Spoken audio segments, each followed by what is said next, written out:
To start this afternoon edition of Live Impact News with news that you may have already heard.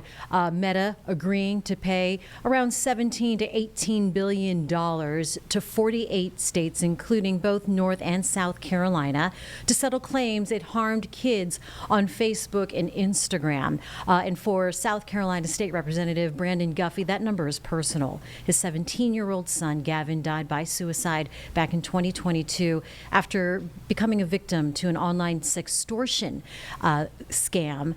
And Guffey does have an ongoing lawsuit against the company right now. He does join us via Zoom from South Carolina. Representative Guffey, thank you for joining us here. Thank you so much for having me on. And my deepest condolences on the loss of your son. When you heard the reaction about the settlement, what was your response?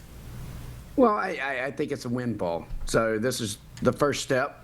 To me, this is them admitting that they were wrong. The safety features that they are putting in place are the same safety features I put in a bill that we just passed this year in South Carolina. So it is them finally stepping up and taking some responsibility.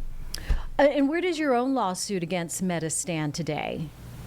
So my lawsuit's with the victims, and it is stuck up in the Ninth Circuit in California, and we are waiting, I believe, the end of October.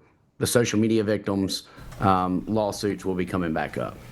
All right. Meta says that it will now have more than 30 safety tools and resources for teens.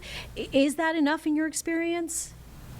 It's never enough. I mean, at the end of the day, if these tools that they already have were in place to begin with, we wouldn't have so many parents trying to fight to save the next kid. And, you know, the bottom line with this lawsuit, it's not about how many billions of dollars that it is.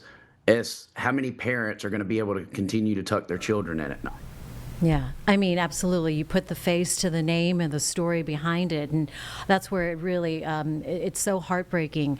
If you would, to what you can and feel like, take us back to that time. What happened to Gavin, and when did you realize this wasn't a typical case of a teen in crisis, perhaps?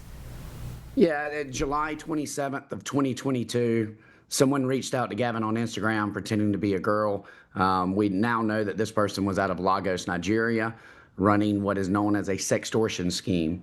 By 1:40 a.m., Gavin had taken his life. At the time, I'd never heard of sextortion. Sextortion is actually now one of the fastest growing crimes globally, and they are attacking teens. By the end of 2024, the numbers were 1 in 17 teens have been a victim of online exploitation. As of October of 2025, that number is now 1 in 4 due to the rise of artificial intelligence. So our teens are under attack. And I feel like it was so quick, not only with Gavin, but many of the other teens that took their life in 2022 because no one was speaking up. This is your most shameful moment. And, you know, they feel like they don't want this out there. And that was the only way that they could see to handle it. But my lawsuit with Meta is not just on the sextortion. It is they kept the profile up that extorted Gavin after they were aware that it was a criminal. And they continued to extort dozens of teens afterwards. And why be so vocal about Gavin's story and your own mission on sextortion and social media and companies like Meta? Yeah, I mean, you have to be vocal on it. Raising awareness is 90% of the battle. You know, being born and raised in Rock Hill, I didn't feel like I had this huge platform, but I was able to get the word out because of just speaking up and programs like yours. And at the end of the day, if I would have known about sextortion, it's something I could have talked to my teen about and could warn them to say, hey, this is what's going on. This may happen, and if it does, you know what? Tomorrow needs you. Nobody's perfect, and the mistakes that you make today will not define who you are meant to be. That's quite profound and such a poised answer. I mean, I'm sure you've been through the fire and to hell and back to reach this place, haven't you? I have. It's been a 4-year journey, a lot of self-help myself. And, people often say, don't blame yourself. And I say, I don't blame myself. I know I was a good parent, but it doesn't mean I can't look back and I couldn't have been a better parent, and can share some of the advice that I've learned.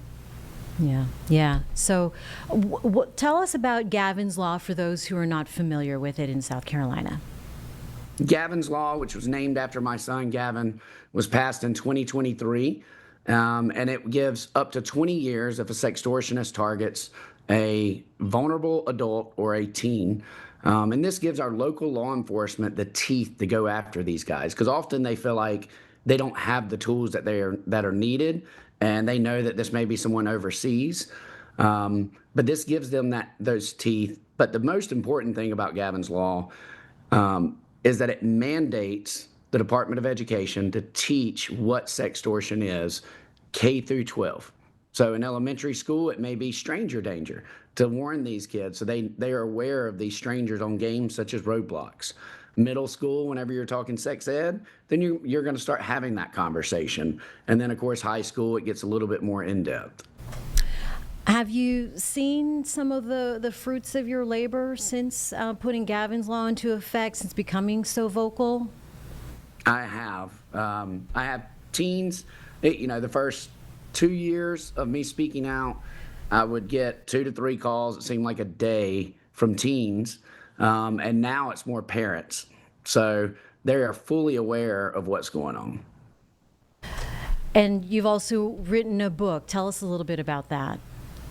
So I wrote a book. I wanted to, the night that I lost my son, I was sitting on the porch and I Googled, my son just shot himself. What do I do? I didn't have a clue.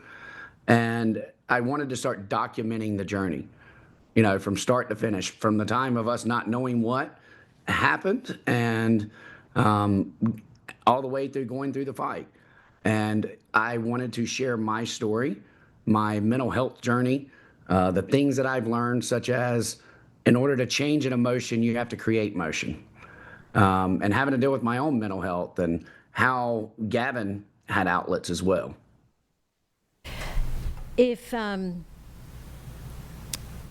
you are talking to families now, what do you want the message today to be?